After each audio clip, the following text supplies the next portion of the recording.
नमस्कार दोस्तों, मेरा नाम है विकास और आप देख रहे हैं डेमोक्रेसी ऑफ इंडिया। दोस्तों, आज के इस नए एपिसोड में आपका स्वागत है। देश की समृद्धि की रास्ता गांव की खेतों और खलिहानों से होकर गुजरता है, ऐसा कहना चौधरी चरण सिंह का था। उनका ऐसा भी कहना था कि भ्रष्टाचार का कोई सीमा नहीं होता है। चाहे कैसा भी लीडर आ जाए, चाहे जिस तरह का भी योजना चला, जिस देश के लोग भ्रष्ट होंगे वह देश कभी भी तरक्की नहीं कर सकता। गांव में जन्मे चौधरी चरण सिंह गांव और गांव के किसानों के लिए वो जीवन भर मेहनत करते रहे।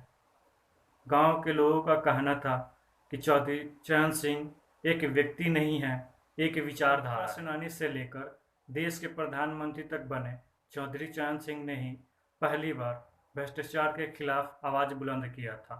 उन्हें आह्वान किया था कि भ्रष्टाचार को हटाए बिना देश का प्रगति नहीं हो सकता।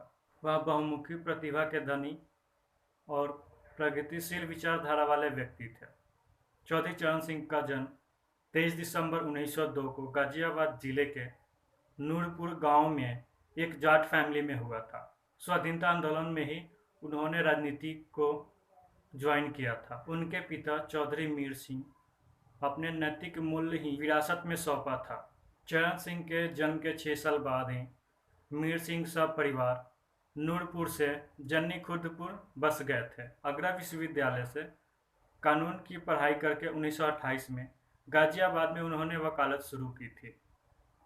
वकालत ऐसे मोटी कमाई वाले पेशा में भी उन्हीं मुकदमों को स्वीकार करते थे जो मुवक्किल के पक्ष न्यायपूर्ण था।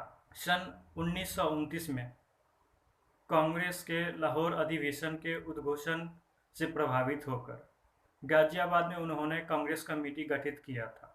सन 1930 में महात्मा गांधी के चलाए सविनय अवज्ञा आंदोलन में नमक का कानून तोड़ने के लिए डांडी मार्च किया था।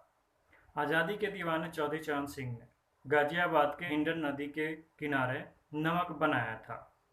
इस वजह से उन्हें 6 माह का कैद भी हुआ था।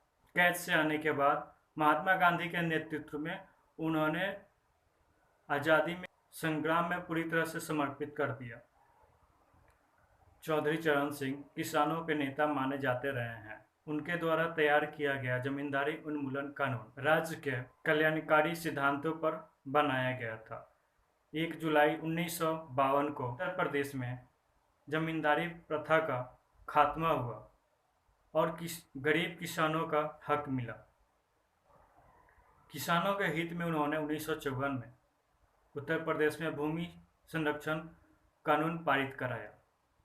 कांग्रेस में उनका छवि एक कुशल नेता के रूप में स्थापित हुआ। आज़ादी के बाद वो एक राष्ट्रीय स्तर के नेता तो नहीं बन पाए, लेकिन राज्य में भारत के 5वें प्रधानमंत्री चौधरी चरण सिंह के जयंती पर हर साल 23 दिसंबर को किसान दिवस मनाया जाता है। जिन्होंने अपने कार्यकाल में कृषि के उत्थान के लिए कई महत्वपूर्ण कार्य किए और किसानों की भलाई के लिए, किसान हितैषी के लिए बहुत सारे मसौदा तैयार किए। भले ही चौधरी चरण सिंह बहुत कम समय के लिए प्रधानमंत्री रहे हों, लेकिन किसानों के लिए बहुत सारे उन्होंने मसौदा भी तैयार किए और कई सारे योजनाएं भी चलाई। वर्ष 2001 में अटल बिहारी वाजपेयी की सरकार ने 23 दिसंबर को किसान दिवस के रूप में घोषित किया।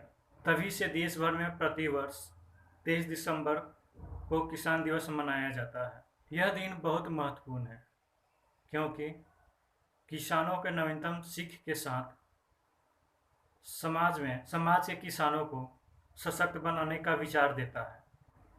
किसान दिवस समारोह लोगों को किसानों के सामने आने वाले विभिन्न मुद्दों के बारे में शिक्षित करता है। यह भी कहा जाता है चौधरी चरण सिंह ने सर छोटू राम की विरासत को आगे बढ़ाया है। उन्होंने 23 दिसंबर 1978 को किसान ट्रस्ट भी बनाया ताकि देश में किसानों के मुद्दे के बारे में जागरूकता फैलाया जा सके। किसान दिवस एक सार्वजनिक अवकाश है जो देश के किसानों और उनके कामों का जश्न मनाता है। इस दिन को अर्थव्यवस्था में किसानों की महत्वपूर्ण भूमिका को याद करने के लिए चिन्हित किया गया था। दोस्तों, आज भी किसान हमारे जो है दिल्ली के बॉर्डर पे प्रदर्शन कर रहे हैं अपने हक के लिए। तो क्या सरकार इस देश में किसान दिवस सिर्फ स्वैप के लिए मनाती है या किसानों के हक के लिए मनाती है, या सच्चे अर्थों में किसान को याद करने के लिए मनाती है? दोस्तों, अगर यह वीडियो आपको पसंद आए तो लाइक कीजिए, शेयर कीजिए। धन्यवाद। मिलते हैं नेक्स्ट वीडियो में।